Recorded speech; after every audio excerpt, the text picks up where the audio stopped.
Today I thought I'd share with you as to where I actually keep my Roborock Q Revo mopping and vacuuming robot.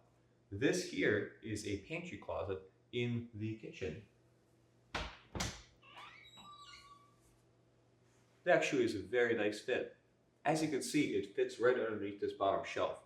The door means that pets or children can't get to it, and it's tucked away and it isn't an eyesore, which is quite convenient.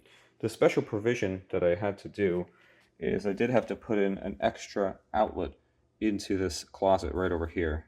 Of course, you're also seeing it where I ran out of spackle, so please excuse that. But otherwise, this is a great solution. You do have to open the closet door whenever you need to use it, but other than that, it seems like it's the perfect fit. Now, of course, if you did not want to put an outlet into your closet, you could take an extension cord and simply plug it in to a nearby outlet, such as the one right over there. Another consideration is that when this is doing the mopping function, I do afterwards like to leave the door a little bit open because it needs to dry the mop after mopping, and this way you make sure you have good airflow by leaving the door open just a little bit. Now, to change the water tanks, you of course have to pull the robot out. However, I don't find this to be all that cumbersome. It is something you have to do. It's not ideal.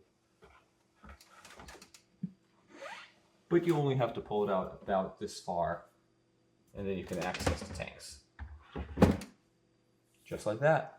If you like this video, or if you have any questions or comments, please go ahead and put a comment down below. And don't forget to subscribe so that I know that you're enjoying the videos that I'm making and I can make more such videos. Thank you and have a great day. Bye.